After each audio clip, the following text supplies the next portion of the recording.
안녕하세요. 30대 후반 남자입니다. 최근 첫째 아이의 초등학교 졸업식이 있었어요.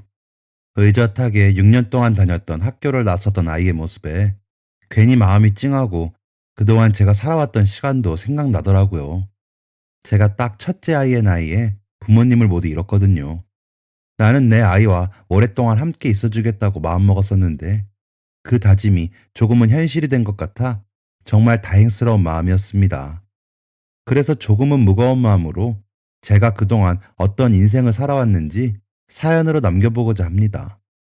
방금 말씀드렸던 것처럼 저는 초등학교를 졸업하고 중학교를 올라가는 시점에 부모님을 모두 여의었습니다. 말이 여의었다지 아버지는 돌아가시고 어머니는 도망가셨으니 그냥 부모에게 버림받은 것이었죠.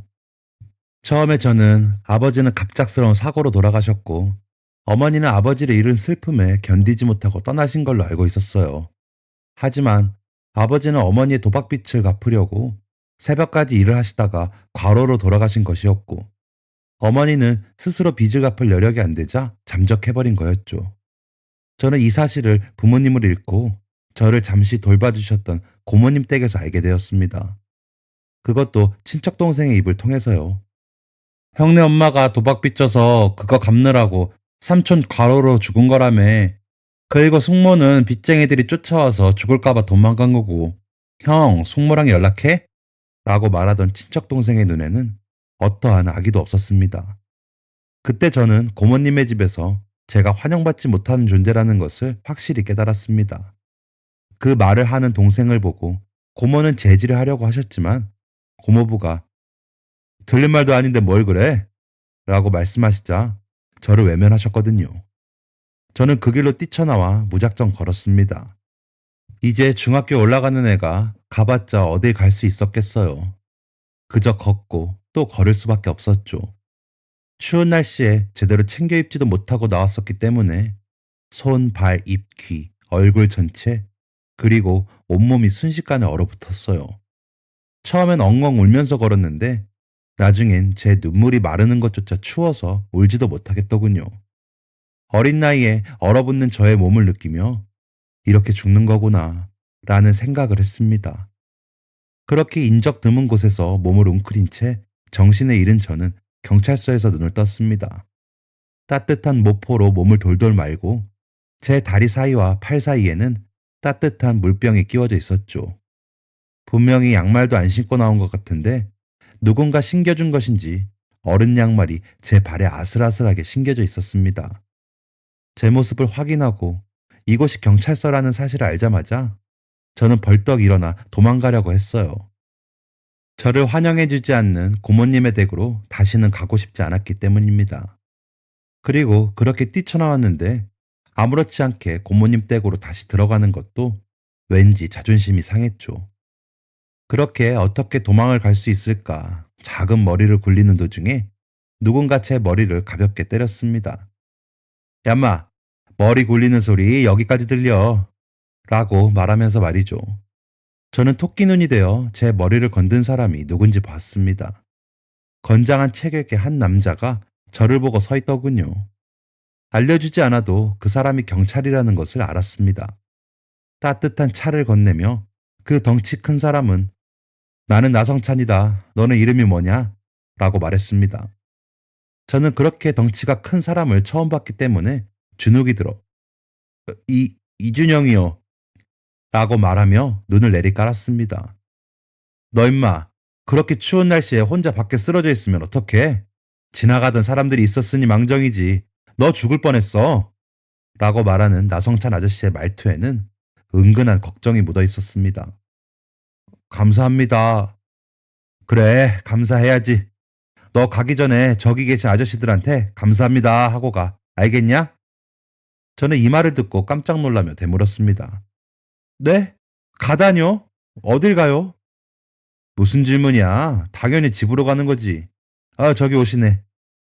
놀란 마음에 발을 동동거리며 내가 어딜 가는 거냐 묻는 저를 이상하게 쳐다보던 나성찬 아저씨의 시선 끝에는 경찰서로 들어오는 등구분 할머니 한 분이 계셨습니다. 바로 저의 친할머니셨죠. 할머니는 그 추운 겨울에 얇은 외투 한 장만 걸치고 계셨습니다.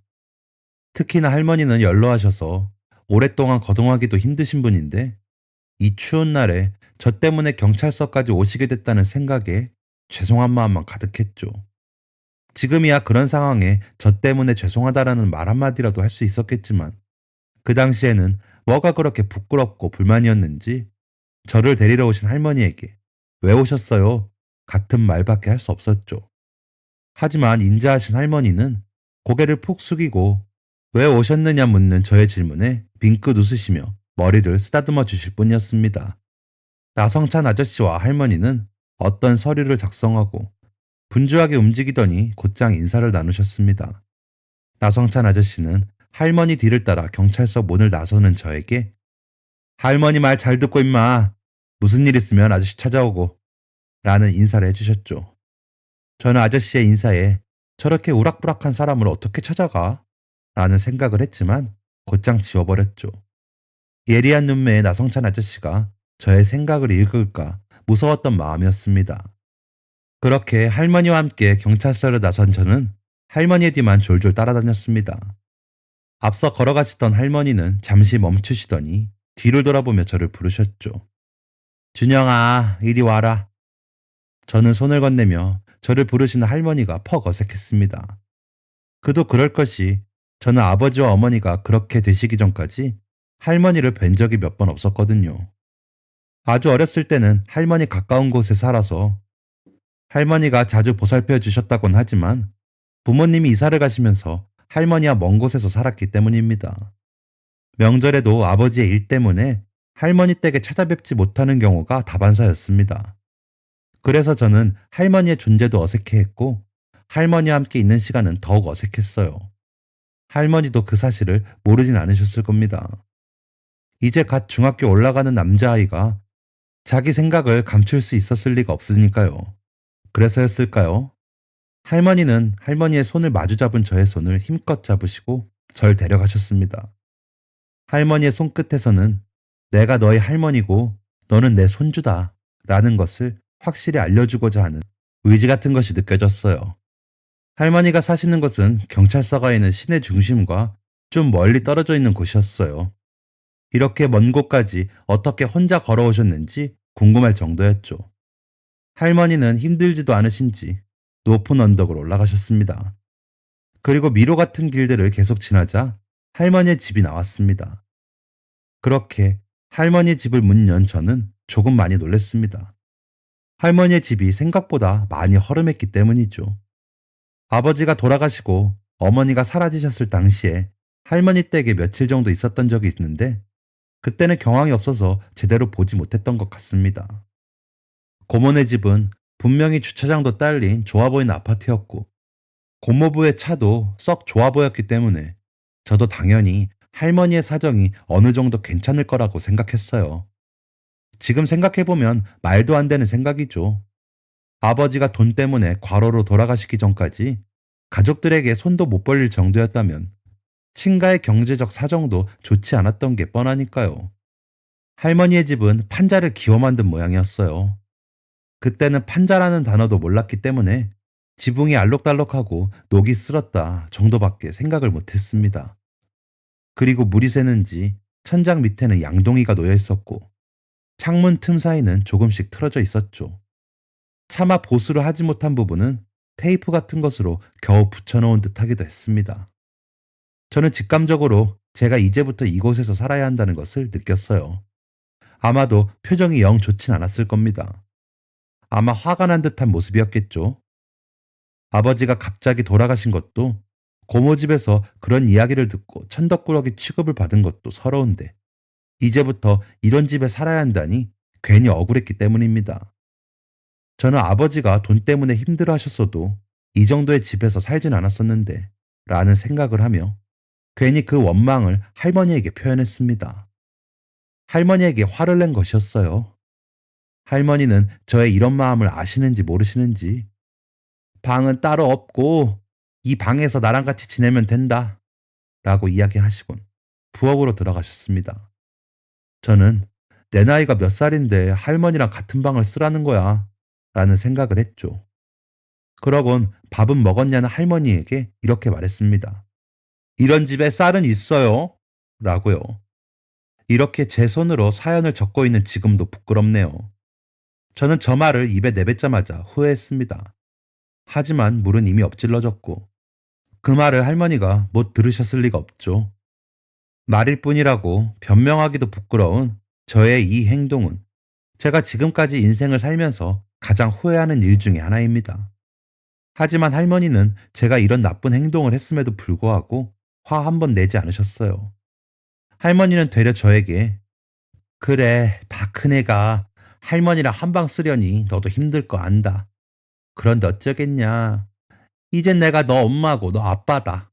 라고 담담히 말씀해 주셨습니다.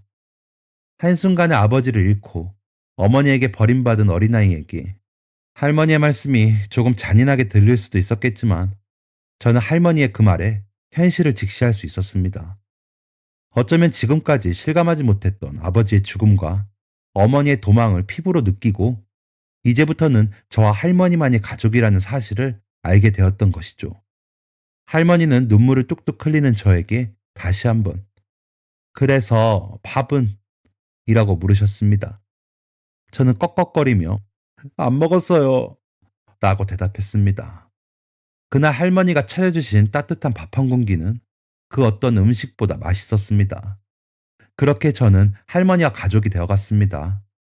저와 할머니는 할머니가 간간히 채소를 떼다가 시장에 내다 파는 수입과 가끔 받는 품삯으로 생활을 이어나갔습니다. 수입이라고 하기 민망할 정도의 금액은 당연히 두 사람이 생활하기에는 턱없이 부족한 수준이었습니다. 겨우 입에 풀칠하는 정도였기 때문에 저는 중학교 때 교복도 사지 못한 채로 학교에 갔습니다. 사실 그때만 해도 교복을 살 형편이 안 되면 안 사도 되는 줄 알았습니다. 그런데 입학식에 학교를 가보니 모든 학생들이 교복을 입고 있었고 교복을 입지 않은 사람은 저 한 사람뿐이었습니다. 제가 교복을 입고 있지 않자 선생님은 저를 따로 불러내셨고 왜 교복을 입고 있지 않았느냐 물으셨죠. 그냥 그때 가정 형편이 안 좋아서 교복을 사지 못했다고 하면 선생님이나 주변 어른들이 어떻게든 도움을 주셨을 텐데 저 말고 모든 학생들이 교복을 입고 있는 것을 보니 차마 그 말이 입 밖으로 나오지 않았습니다. 저는 가난 때문에 힘들 때마다 남들도 다 이렇게 살겠지. 다는 아니더라도 몇몇은 이렇게 살겠지. 라는 생각으로 스스로를 위로하면서 살았는데 형편이 어려워서 교복을 사지 못했다는 말 하면 나만 이렇게 힘들게 구질구질하게 살고 있구나 라는 사실을 인정하게 되는 것 같았을 것입니다. 하지만 이 속마음을 선생님이 아실 수 있는 방법이 없죠. 입을 꼭 다물고 아무 말도 하지 않는 사복 차림의 입학생을 본 선생님의 마음이 어땠을까요? 아마 속이 터졌을 것입니다. 선생님은 저를 어르고 달래다 어느 순간은 버럭 화를 내시더니 벌을 주셨습니다. 저는 교무실 앞에서 손을 들고 있는 동안에도 화는 나지 않았습니다. 제 행동이 얼마나 답답하게 느껴질지 스스로도 알고 있었으니까요. 선생님이 회초리를 들지 않으시는 것만으로도 다행이라고 생각할 뿐이었습니다. 그렇게 저는 입학 첫날부터 벌을 받고 다음에 등교할 때는 꼭 교복을 입고 오라는 선생님의 말씀을 꼬박 1시간 동안 들은 뒤에야 집으로 돌아갈 수 있었습니다. 집에 돌아가자마자 저를 반갑게 맞아주시는 할머니는 입학식이 어땠냐고 물어보셨어요. 저는 당연히 재밌었다고 대답했고 할머니는 뒤이어 정말 교복을 입지 않고 학교에 가도 되는 건지 물어보셨습니다. 저는 교복을 사러 갔다가 가격에 놀라 내려놓았던 기억을 상기하며 할머니에게 네, 요즘은 안 입고 싶은 사람들은 안 입어도 되더라고요. 라고 대답했죠. 할머니는 계속 의아해 하셨지만 저희 형편으로는 절대 살 수 없을 것을 알았기 때문에 사실을 말할 수가 없었어요. 나만 조금 부끄러우면 되는데 그거 피하자고 할머니와 저의 3개월 생활비를 훨씬 웃도는 돈을 쓸 수가 없었습니다. 그렇게 할머니를 겨우 안심시키고 다시 등교를 한 날 담임 선생님은 오늘도 교복을 입지 않고 학교에 온 저를 반 아이들 앞으로 불러내어 크게 혼을 내셨습니다. 그때의 인상이 같은 반 학우들에게 좋지 않은 인상을 남겼던 건 분명했습니다. 아마 선생님 말에도 거역하는 구제불능 아이로 보였겠죠. 그중엔 노골적으로 저를 괴롭히는 친구들도 있었습니다. 제 자리 뒤에 앉아있던 아이는 저의 뒤통수에 종이인지 지우개 가루인지를 던지며 이런 말을 했습니다. 야야, 좀 입고 와. 네가 그런다고 뭐 특별해 보이는지 아냐? 너 그냥 거지 같아, 거지. 라고 말이죠. 거지라는 단어가 매우 거슬렸지만 애써 참았습니다. 뒷자리의 친구는 별 반응 없이 책만 내려다보는 제 모습에 더 약이 올랐는지 그날 하루 종일 저를 따라다니며 괴롭혔어요. 거지라서 교복을 못 사냐? 너가 무슨 대단한 사람인 것 같냐? 는 이야기를 하면서 말이죠. 그 괴롭힘은 학교를 마치고 나서도 이어졌습니다. 친구들은 길을 가는 저를 불러 세우고 야, 거지준영, 거준! 이라고 놀려댔죠. 애써 무시하고 제 갈 길을 가는데 야, 근데 너 진짜 부모 없냐? 그래서 옷 사달라고 할 사람도 없는 거지? 라는 말을 뱉었고 더 이상 참지 못했던 저는 낄낄거리는 정훈이의 얼굴에 주먹을 날렸습니다. 짧은 14년 인생에서 처음 겪어본 싸움이었죠. 정훈이와 그의 친구 3명까지 합세해서 싸움을 하는데 사실 말이 싸움인지 지금 보면 몸부림에 가까웠을 겁니다. 싸우는 기술이 있는 것도 아니고 애초에 4대1로 붙은 싸움이었기 때문에 어느샌가 저는 바닥에 엎드려 맞고만 있었죠. 그렇게 맞던 중 주민의 신고로 출동한 경찰에 의해 제지되었고 저는 경찰서에 덩그러니 앉아 있었습니다. 정훈이와 친구들은 제가 먼저 때렸다며 억울해했지만 어찌됐든 4대1에서 제가 1위였기 때문에 정훈이의 무리는 뭘 잘했다고 억울하단 소리를 해? 가서 얌전히 앉아있어. 라는 호통만 들을 뿐이었습니다. 입술이 터져서 피가 흐르는 걸 닦고 있는데 익숙한 사람이 경찰서 안으로 들어왔습니다. 바로 전에 만났던 나성찬 아저씨였어요. 아저씨는 반갑다는 듯이 웃으며 들어오셨지만 이내 제 얼굴에 상처를 보시곤 얼굴에 웃음기가 싹 가셨습니다. 아저씨는 저를 경찰서로 데려온 경찰관님과 이야기를 잠시 난 후 저를 데리고 구석진 방으로 가셨습니다. 그러고 물으셨죠. 왜 그랬냐? 저는 입술을 꾹 다문 채 아무 말도 할 수 없었습니다. 그저 고개만 푹 숙이고 있을 뿐이었죠. 아저씨는 너 저번에 할머니 따라갔을 때 무슨 일 생기면 아저씨한테 말하라고 했던 거. 그거 그냥 한 말 아니다. 딱 보니까 할머니한테도 제대로 말 못했겠는데 털어놔봐. 라고 이야기하셨지만 전 여전히 묵묵부답이었습니다. 하지만 아저씨가 편안하게 대화를 이끌어 가시면서 마음을 풀어주시자 저도 마음을 열고 어떤 일이 있었는지 그동안 있었던 일을 말했어요. 사실 같은 핏줄인 고모뿐만 아니라 다른 친척들도 다 저를 맞기 싫어한다는 걸 제가 아는데 한 번 본 게 전부인 사람이 정말 저를 도와줄 수 있는지 의심스러웠지만 그냥 누군가에겐 털어놓고 싶었어요. 그렇게 저의 이야기를 잠잠히 들으신 아저씨는 일단 할머니 오시면 집으로 가 라고 하셨습니다. 아저씨에게 뭘 바라고 한 말은 아니었지만 아무 대꾸도 안 하시는 아저씨의 반응에 역시나 라는 생각을 한 저는 조금은 심통맞은 모습으로 집으로 돌아갔어요. 하지만 다음날 학교에서 돌아온 저는 엉엉 울 수밖에 없었습니다. 바로 나성찬 아저씨가 보내신 교복이 집에 와 있었기 때문이에요. 교복 쇼핑백 안에는 정갈한 필체로 할머니한테는 그냥 누가 입었던 거 물려받았다고 해라. 교복이 입고 싶어져서 입는 거라고도 말씀드리고 라는 편지가 써져 있었습니다. 그때 저는 이 세상에 나를 도와줄 사람 한 명쯤은 있다는 안도감을 느꼈습니다. 그리고 다짐했습니다. 나도 아저씨처럼 다른 사람들을 도와주는 사람이 되어야겠다. 라고 말입니다. 다음날 학교에 가니 선생님은 제가 교복을 입고 오리란 걸 알고 계셨습니다. 후에 알게 된 사실이었지만 아저씨가 선생님께 자초지종을 설명드렸던 것이었어요.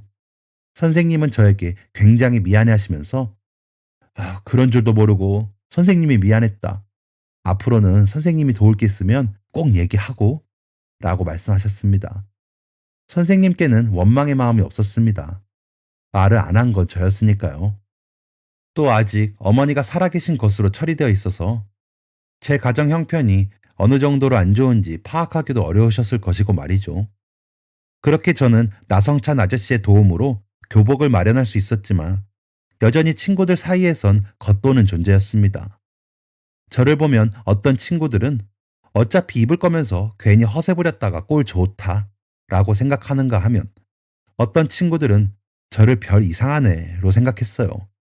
외롭지 않았다면 거짓말이겠지만 그렇다고 엄청 힘들지도 않았습니다. 나성찬 아저씨에게 다른 사람들을 도와주겠다고 약속한 후 저는 성공을 위해 공부에 매진했기 때문이었죠. 그리고 주변에 친구가 없어서 힘든 마음은 가끔 제 공부를 봐주러 오는 나성찬 아저씨의 고등학생 큰아들 성현이 형이 와주는 것만으로도 위로를 받았습니다. 돈이 없어서 남들 다 먹는 맛있는 음식도 못 먹고 친구들과 놀러 다니지도 못했지만 그래도 굶진 않았습니다. 쌀이 떨어질 즈음엔 주변에서 쌀도 가져다 주시고 양로원에서 반찬도 간간히 해다 주셨기 때문이었죠. 처음엔 남이 주는 쌀이나 반찬을 받는 게 부끄럽긴 했지만 나중엔 아무렇지도 않았어요. 단지 나성찬 아저씨에게 다짐했던 것처럼 나도 이렇게 남을 도와줄 수 있는 사람이 되어야겠다고 생각할 뿐이었죠. 주변의 도움으로 배고를 걱정을 안 해도 되다 보니 공부에 열중할 수 있었습니다. 또 학교에서 저를 둘러싼 구설수에도 별 반응은 하지 않다 보니 학기가 바뀌고 학년이 바뀔 때마다 새로운 친구들이 생겼습니다. 모든 친구들이 너는 그렇게 안 봤는데 생각보다 멀쩡한 애구나 라고 입을 모아 이야기할 정도였죠. 그렇게 저의 학창 시절은 유유히 지나가는 듯 했습니다. 고등학교에 진학한 후에도 말이죠. 저는 중학생 때 꽤 공부를 잘했기 때문에 다른 지역에 있는 고등학교에 장학금을 받고 입학했습니다. 학교의 특징을 이야기하면 학교가 특정되기 때문에 자세히 이야기하진 않겠지만 그 주변에 있는 학생들은 모두가 그 학교에 가고 싶어 할 정도로 명문 고등학교였죠. 일단 그 학교를 다니면 명문대는 무조건 간다는 미신 같은 것도 있을 정도였으니까요. 저는 장학금이 없으면 학교를 다니지 못하는 상황이었기 때문에 악착같이 공부해서 고등학교 생활을 이어갔습니다. 그렇게 고등학교 2학년 때까지는 하고 싶은 공부만 원없이 하며 행복하게 지냈죠. 저는 공부가 얼마나 재미있었는지 주말에도 할머니를 뵈러 가지 않고 기숙사에나마 공부했습니다. 학교에서 의무적으로 나가라고 하는 때만 겨우 할머니를 뵈러 갔죠. 가끔 뵙는 할머니는 평상시와 별다를 바 없이 보이셨습니다. 그래서였을까요? 저는 할머니에게 관심을 갖지 않았어요. 그리고 관심을 갖지 않을 뿐 아니라 한 이불 위에서 자는 할머니가 불편하다고 틱틱거리기까지 했죠. 대체 내가 나이가 몇 살인데 아직도 할머니랑 같이 자야 돼? 라고 말하면서요. 할머니는 제가 그럴 때마다 내 새끼 내가 데리고 잔다는데 누가 뭐라고 그래? 라면서 절 오히려 꼭 끌어안으려고 하셨지만 할머니보다 훌쩍 커버린 저는 쉽게 할머니를 뿌리쳤습니다. 그렇게 할머니가 불편하다는 이유로 저는 가뜩이나 가끔 배웠던 할머니를 더 가끔 보게 되었고 집으로 가지 않는 게 익숙해질 즈음에 사건이 터졌습니다. 저는 평소와 다름없이 공부를 하고 있었습니다. 그런데 갑자기 저를 찾는 목소리에 교무실에 가니 저에게 전화가 왔다고 했죠. 전화를 건 분은 할머니도 아닌 할머니 옆집 이웃분이셨습니다. 그분은 한참을 우물쭈물 하시더니 충격적인 사실을 말씀하셨습니다. 바로 할머니 집에 빚쟁이들이 매일같이 드나들면서 행패를 부리고 있다는 소식이었어요. 저는 할머니가 그 누구에게도 빚을 지지 않을 분이시라는 걸 잘 알았기 때문에 이웃 주민분이 들려주는 소식을 쉽게 믿을 수가 없었습니다. 제가 잘 믿지 못하는 것 같자 그분은 더 놀라운 이야기를 하셨어요. 바로 그 빚이 할머니가 아닌 제 빚이라는 것이었죠. 저에게 도대체 무슨 빚이 생겼는지 들어보니 상황의 배경은 이러했습니다. 아버지가 돌아가신 후 도망간 어머니가 도망을 다니면서 빚을 내었는데 어머니가 돌아가시자 그 빚이 저에게 넘어온 것이었죠. 저는 정말 이해가 되지 않았습니다. 집에는 하나도 신경 쓰지 않고 과하게 빚을 내서 결국 아버지를 돌아가시게 만든 어머니의, 그것도 아버지가 돌아가시자 홀라당 도망가 버린 어머니의 빚을 제가 갚아야 한다는 게 정말 받아들여지지 않았습니다. 게다가 어머니는 저에게 정 한 번 주지 않은 분이셨기 때문에 더더욱 그런 마음이 들었죠. 게다가 할머니는 빚쟁이들에게 제 앞으로 빚이 생겼고 제가 그 빚 때문에 큰일이 날 수도 있다는 얘기를 들으신 후론 빚쟁이들에게 어떤 대응도 하지 못하셨다고 합니다. 그 사람들이 저에게 해코지 할까봐 말이죠. 그래서인지 빚쟁이들의 행패가 날이 갈수록 심각해져 가고 있었다고 합니다. 빚쟁이들의 패악을 본 이웃 주민분은 할머니에게 뭐라도 어떻게 해야 하는 거 아니냐고 얘기하셨지만 할머니는 저에게 피해가 갈까 무섭다며 저에게도 비밀로 하라고 하셨다고 하죠. 하지만 이웃 주민분은 이 일을 어떻게든 해결하려면 제가 알아야 한다고 생각하셨고 그래서 저에게 전화를 하셨다고 했습니다. 그렇게 전화를 끊고 그 길로 집으로 간 저는 집 앞에서 주저앉을 정도로 충격을 받았죠. 집 문짝은 성한 곳이 없었고 할머니가 가꾸시던 화단도 전부 갈아엎어져 있었습니다. 할머니는 저에게 왜 여길 왔느냐며 저는 신경 쓸 게 없으니 가서 공부나 열심히 하라고 하셨지만 전 그럴 수가 없었습니다. 이런 말도 안 되는 상황을 보면서도 걱정하지 말고 공부 열심히 하라는 할머니의 말을 듣자 죄송스러운 마음과 답답한 마음과 화가 나는 마음이 모두 합쳐졌어요. 그래서 대체 이걸 할머니 혼자 어떻게 한다고 그래요? 라고 버럭 소리친 저는 금세 부끄러워졌습니다. 막상 제가 할 수 있는 건 아무것도 없었기 때문이죠. 무작정 집을 튀어나와서 막연히 걷고 있는데 떠오른 사람이 있었습니다. 바로 고모였어요. 고모와는 과거의 일 때문에 연락도 안 하고 얼굴도 안 봤습니다. 할머니랑 연락을 하는지 안 하는지도 몰랐죠. 하지만 그 당시에 떠오른 사람이 고모였기 때문에 저는 기억을 더듬어 고모에게 연락을 했습니다.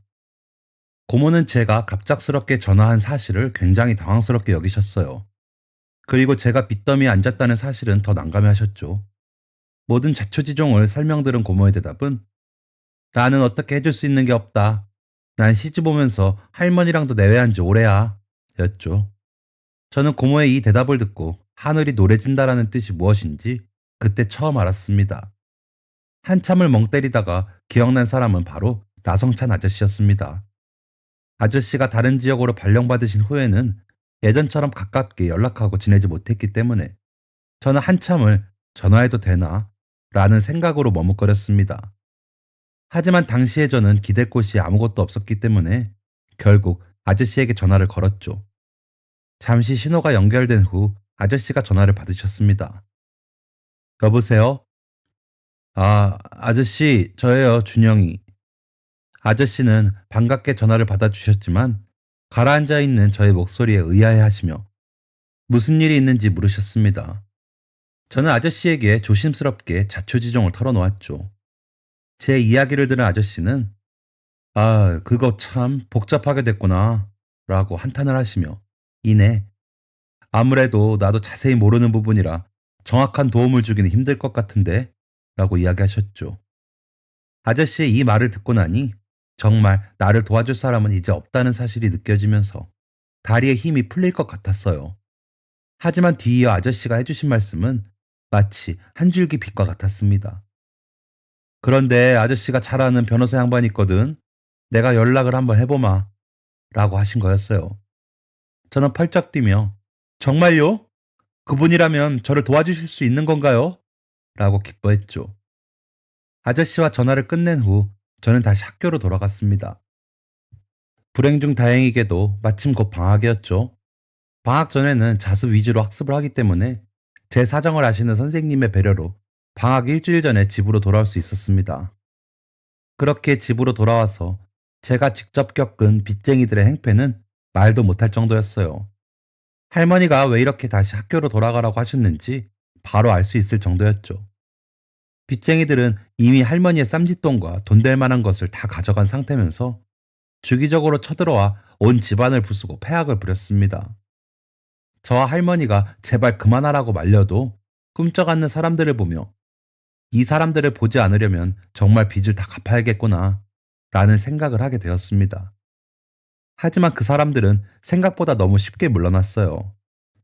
바로 나성찬 아저씨와 변호사님이 왔을 때의 일이었습니다. 온 집안에 식기와 기물을 던지고 방 안 구석구석까지 신발 자국을 남기던 빚쟁이들은 당신들 뭐야? 라는 나성찬 아저씨의 호통에 하던 일을 멈췄습니다. 아저씨의 호통을 듣고 거들먹거리며 집 밖으로 나온 빚쟁이들은 대려 아저씨에게 당신은 뭔데요? 라며 비아냥거렸죠. 빚쟁이들과 나성찬 아저씨가 마주서자 이제는 변호사님이 한마디 하셨습니다. 지금 이러는 거 불법인데 알고는 이러시는 거죠? 라고요. 빚쟁이들은 변호사님에게 뭐라고 하고 싶은 듯 했지만 이내 말문이 막힌 듯 보였습니다. 왜냐하면 변호사 아저씨의 양복 카라에 달린 변호사 배지가 반짝거렸기 때문입니다. 그렇게 말문이 막힌 빚쟁이들은 욕지거리를 내뱉으며 밖으로 나갔고 저는 그 모습을 보며 변호사가 되어야겠다고 다짐했어요. 공부는 열심히 하고 있었지만 꿈을 찾지는 못했기 때문이었죠. 빚쟁이들이 떠나고 난 뒤 집을 간단하게 청소하고 나성찬 아저씨와 변호사님을 집으로 들여 그간의 상황을 설명했습니다. 변호사님은 저한테 어머니의 재산과 빚이 모두 상속된 것이기 때문에 빚이 재산보다 많으면 상속 포기를 하여 빚을 물려받지 않을 수 있다고 했습니다. 저와 할머니가 아무 말도 못하고 있자 변호사님은 저에게 걱정 말고 할머니 모시고 잘 기다리고 있어. 아저씨가 잘 해결해 줄게. 라고 말한 후 떠나셨습니다. 나성찬 아저씨와 변호사님이 떠나신 후 할머니는 저에게 그런데 변호사 양반 한 명 부르면 돈이 꽤 많이 나간다던데 라고 말씀하셨어요. 저는 어느 정도 드려야겠지 생각은 했지만 몇백은 그냥 나갈 터인데 라는 할머니의 중얼거림에 많이 놀랬습니다. 그 정도일 줄은 정말 몰랐거든요. 어머니의 빚에 비하면 변호사 비용 몇백은 아주 작은 수준이었지만 저는 그 비용을 마련할 능력이 없었기 때문에 매우 불안한 시간을 보냈습니다. 그렇게 몇 주 동안 변호사님은 할머니와 몇 번 만남을 가지셨고 이후 어머님의 빚은 저와 아무 상관이 없는 것이 되었습니다. 변호사님에게 몇 번이고 감사하다고 말씀드렸어요. 변호사님은 원래 이런 일 하는 사람이니 너무 그러지 말라며 난색을 표하셨지만 저는 억 단위의 빚을 사라지게 해주셨다는 것에 대해 감사한 마음을 감출 수 없었습니다. 그리고 더 놀랍게도 변호사님은 수임료를 하나도 받지 않으셨어요. 이런 일들을 무료로 해주시기도 한다며 돈을 받지 않겠다고 하신 거였습니다. 그러면서 저와 할머니가 몇 주 동안 겨우 마련해 놓은 작은 돈도 받지 않으신 채 돌아가셨습니다. 이후 할머니와 저는 다시 평범한 일상을 찾았고 저는 그분과 같은 훌륭한 변호사가 되기 위해 방학에도 열심히 공부했어요. 하지만 얼마 지나지 않아 좋지 않은 소식이 들려왔습니다. 바로 저를 도와주셨던 변호사님이 퇴근길에 괴한에게 피격을 당한 것이었어요. 변호사님이 크게 다쳐 병원에 입원했다는 소식을 들은 저와 할머니는 바로 변호사님이 입원하셨다는 병원으로 찾아갔습니다. 변호사님은 아이고 뭘 또 여기까지 왔어요 라며 사람 좋게 웃으셨지만 변호사님은 꽤 많이 다친 듯한 모습이었습니다. 저와 할머니는 정말 죄송한 마음에 어찌할 바를 몰랐어요. 변호사님은 제가 변호사님 정말 죄송합니다. 저 때문에 라는 말을 하자 싱긋 웃으시며 나는 내가 해야 할 일을 했고 이 일도 내가 책임져야 하는 결과인 거야. 괜찮다. 라고 오히려 저를 위로해 주셨습니다. 빚쟁이들의 보복이라는 심증만 가지고 있었지만 증거가 없어서 해결할 수가 없는 상황이었습니다. 정말 괜찮다는 변호사님이셨지만 저는 그런 일을 겪으면서도 원망의 소리 한번 하지 않으시고 되려 괜찮다며 저를 위로해 주신 변호사님께 이 은혜를 갚으리라 다짐했습니다. 그렇게 세월이 흘러 저는 법대에 진학했고 사법시험에 패스해서 변호사가 되었어요. 그리고 꽤 잘 나가는 로펌에서 변호사로 일하고 있습니다. 사실 변호사가 되고 가난에서 벗어나 넉넉한 형편이 되는 동안 부끄럽게도 저를 도와주셨던 변호사님을 조금 잊고 살았습니다. 하지만 얼마 전 할머니가 돌아가시며 준영아, 사람이 은혜를 잊고 살아서는 안 된다 라는 말에 망치로 머리를 얻어맞은 듯한 느낌을 받았죠. 그리곤 내가 왜 변호사가 되기로 마음먹었는지 다시 생각해보게 되었습니다. 할머니의 장례를 마친 후 제가 가장 먼저 한 것은 나성찬 아저씨를 찾는 일이었습니다. 아저씨가 일하셨던 경찰서에 가서 행방을 찾으니 현재는 은퇴하셨다고 하더군요. 그렇게 나성찬 아저씨를 찾아 감격스러운 재회를 하고 그동안 찾아뵙지 못해서 정말 죄송하다는 마음을 표현했습니다. 그리고 나선 변호사님의 근황을 물었어요. 하지만 슬프게도 이미 변호사님은 돌아가신 후였죠. 전 눈물을 흘리며 이게 다 제가 부족한 탓입니다. 어떻게 그런 분을 잊고 돌아가실 때 찾아뵙지도 못했을까요? 라고 말했습니다. 저의 이런 모습을 안쓰럽게 바라보시던 나성찬 아저씨는 저에게 정말 은혜를 조금이라도 갖고 싶니? 그래야 마음이 편할 것 같아? 라고 물으셨습니다. 저는 고개를 들며 네, 제가 어떻게 하면 좋을까요? 라고 물었어요. 아저씨의 입에서 나온 말은 가히 충격적이었습니다. 변호사님이 돌아가신 후 그의 딸의 남편이 변호사님의 유산과 집안의 재산을 몽땅 들고 도망갔다는 것이었습니다.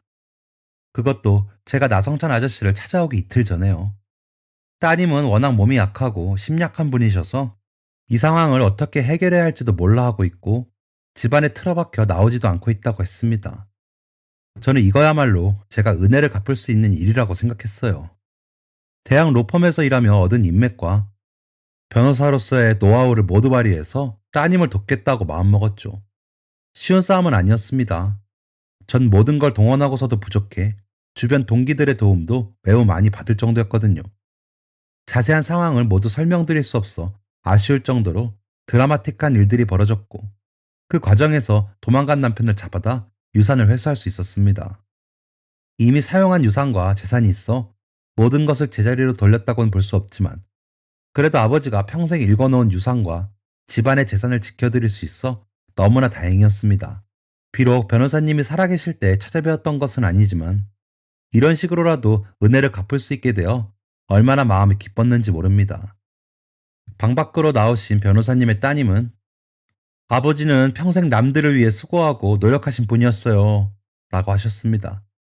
저는 그 이야기를 듣고 잠깐 내가 변호사가 되려고 했던 이유를 잃었던 저의 모습이 너무나 부끄러웠습니다. 그래서 이제부터는 변호사가 가져야 할 긍지를 이루려고 합니다. 아, 나성찬 아저씨는 귀농을 하셔서 농사를 짓고 계신데 주말마다 가족들과 함께 내려가 농사일을 도와드리곤 합니다.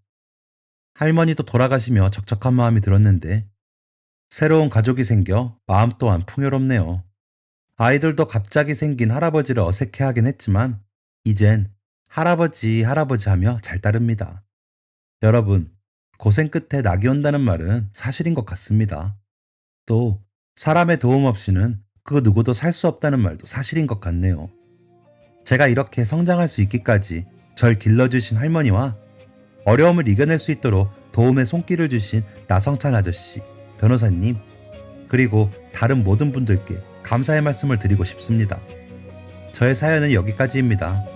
제 사연을 읽어주셔서 감사합니다. 그럼 다들 행복한 하루 보내세요.